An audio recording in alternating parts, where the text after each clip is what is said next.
So hey guys what's up, this AJ and आज हम बात करने वाले हैं केमिस्ट्री के बारे में, केमिस्ट्री के सिलेबस के बारे में। बेसिकली कौन कौन से इंपॉर्टेंट टॉपिक्स, कौन कौन से इंपॉर्टेंट चैप्टर्स आपके हो सकते हैं, कहां से आपको पढ़ना चाहिए।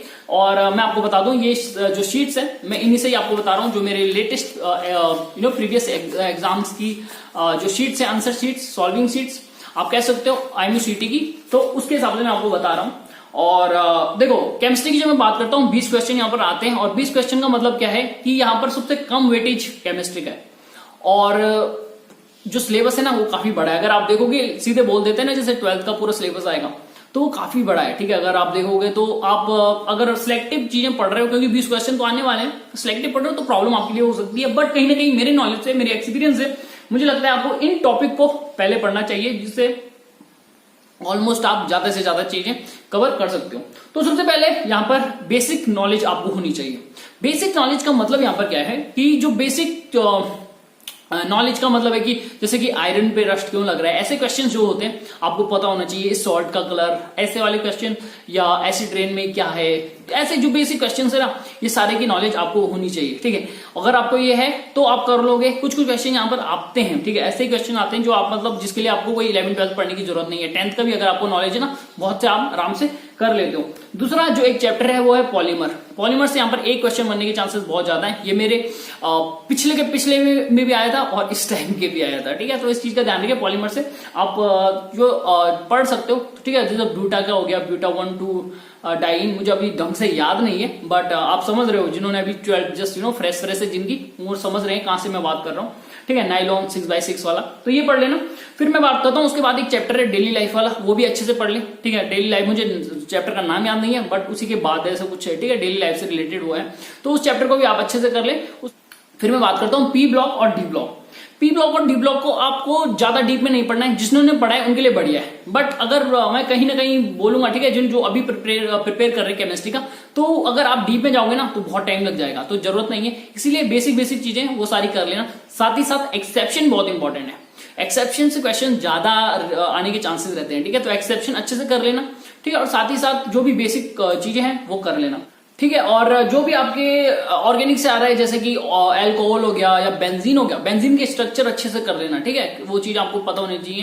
पैरा, मेटा, ठीक है, ऑर्थो, और ये चीज आपको पता होनी चाहिए। साथ ही साथ आप बात करो जैसे कि प्रिपरेशन कैसे होती है, ठीक है, अल्कोहल टाइप की, ठीक है, जो भी है, कार्बोक्सिलिक भी अच्छे से कर लेना अगर आप कर सकते हो। ठीक है, कहीं ना कहीं मैं ये बता रहा हूं कि कहां से इंपॉर्टेंट है, अदरवाइज वहां से भी आने के बिल्कुल चांसेस है, बट अल्कोहल से आप करते हो तो ज्यादा चांसेस यहां से। साथ ही साथ एक यहां पर आपको याद रखना है, जैसे रिएजेंट्स हो गए, ठीक है, तो इनके बारे में अच्छे से आपको नॉलेज होनी चाहिए। कहीं कहीं पे डायरेक्ट वो पूछ लेता है कि कौन सा रिएजेंट किसके लिए, और ये भी है, ठीक है, प्रिपरेशन में कौन हेल्प करेगा, तो ऐसे क्वेश्चन भी आपके देखने को मिलेंगे। एक क्वेश्चन यहाँ पर जो मेरे पास आया था वो था कि लाइक अगर आपको पता होगा, ठीक है, एसिडिक और बेसिक रिएजेंट वाला, ठीक है, अगर दो इक्वेशंस रहती हैं, ठीक है, तो ये एसिडिक बेस और एसिड और बेस वाला सीन, तो इसको भी एक बार अच्छे से वो कर लेना। ठीक है, पढ़ लेना। सही बताऊं, बहुत सी चीजें ना मेरे दिमाग में धुंधली है, क्योंकि केमिस्ट्री मैंने बहुत टाइम से पढ़ी नहीं है, सो दैट्स व्हाई।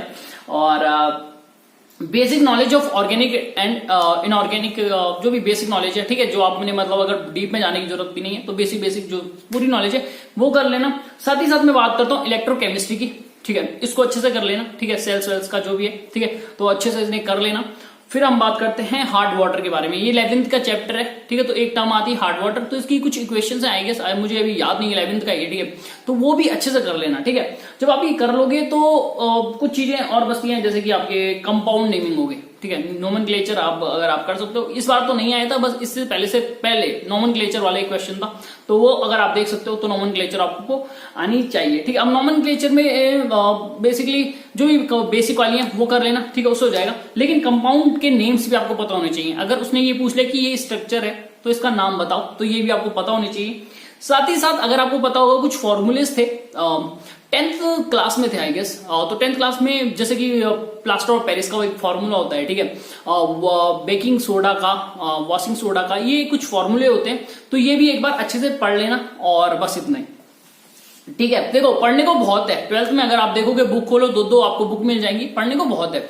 बट अगर आपने अभी तक पढ़ा नहीं है या आप मतलब अच्छी प्रिपरेशन करना चाहते हो कम टाइम में, तो इतना जितना मैंने बोला है ना, इतना ये प्रिपेयर कर लेना। काफी ज्यादा आपको क्वेश्चन यहीं से देखने को मिलेंगे और बेसिक क्वेश्चन आपको काफी देखने को मिलते हैं। बेसिक क्वेश्चन जो मैंने आपको स्टार्टिंग में बताया ना, तो 5 क्वेश्चन अगर बेसिक क्वेश्चन से ही आ रहे हैं ना, तो मान के चलो 15 क्वेश्चन आपके 12th के उससे आ रहे हैं। ठीक है, 12th 11 10th से, तो आप देख सकते हो कि बहुत ज्यादा डिपेंड नहीं होना है आपको केमिस्ट्री में। आपको जो इजी क्वेश्चन है वो पहले कर देने हैं। और मैं अगर अपनी बात करूं, मैंने खुद केमिस्ट्री बहुत ज्यादा पढ़ी नहीं थी, बट मैंने इन्हीं चीजों पे फोकस किया था, जो छोटी छोटी चीजें और यही जो मैंने आपको बताई है, और इससे काफी ज्यादा मेरा कवर अप हो गया था। तो बस यही है, आशा करता हूँ ये वीडियो आपको अच्छी लगी हो और आपको एक अच्छी इंफॉर्मेशन मिली हो जो भी मैंने आपको बताया है। तो मिलते हैं अगली वीडियो में।